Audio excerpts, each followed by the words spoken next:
This is a holocron.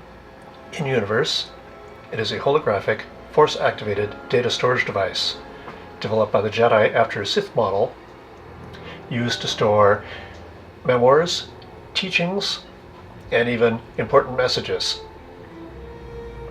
Out of universe, it is a budget kit for a prop made out of laser-cut acrylic, multiple pieces. The outside shell is, of course, hand-painted and distressed. The particular design here is inspired by the holocron scene on the animated Star Wars, particularly the episode Holocron Heist, stolen by the character Cad Bane, opened using the Force by Luke Skywalker under duress, etc., etc. This design has been modified somewhat for more visual interest, including the laser-etched starburst pattern you can see here, and the internal circuitry pattern somewhat inspired by the panel lines on the Millennium Falcon. Neither of those elements appear in the original animation. This is why I call this version the Stolen A, the Stolen B being a closer approximation of the Cad Bane, and the Stolen C being the somewhat different one owned by Canon Jarrus, and with a message from Obi-Wan Kenobi. There we go, here's a message playing.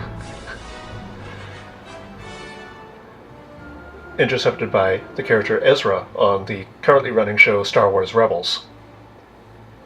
So as you can see, there's an internal lighting module that does this slow pulsation and a gradual color shift over time. It also contains a capacitance sensor allowing it to react to the user by playing the little talk animation. It's a random animation, by the way. The number of quote-unquote words varies depending on, well, the random number generator. Let's trigger that again. As you can see, the capacitance sensor is rather sensitive.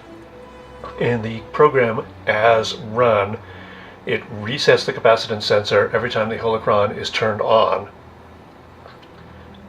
But there are times where the sensitivity may be a little high or a little low. The trick here is to simply reboot the holocron, which is the same thing as simply turning it off and on again. There is a tilt switch inside the holocron. Turn it upside down, no power goes to the internal circuitry. Turn it back up, the circuit boots up and resumes the animation. It is powered by a lithium polymer cell. We'll get about 7 hours of the steady animation on one charge. It can be recharged without opening the holocron by plugging it into any USB charger, computer, or cell phone charger using a USB micro cable.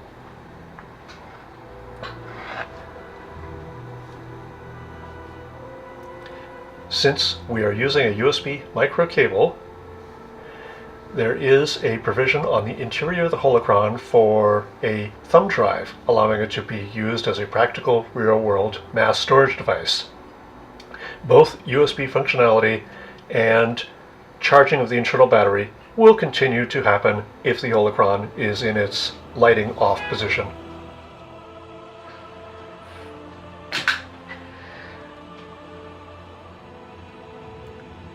If you are interested, this is the actual lighting module as connected.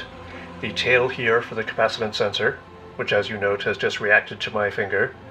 A micro USB breakout. Under the diffusion device you can see 4 neopixels, which are controlled by a AVR chip. It is Arduino compatible, although it is not programmed over USB. You will require Arduino as ISP. And that's about all there is to say about the fully assembled holocron.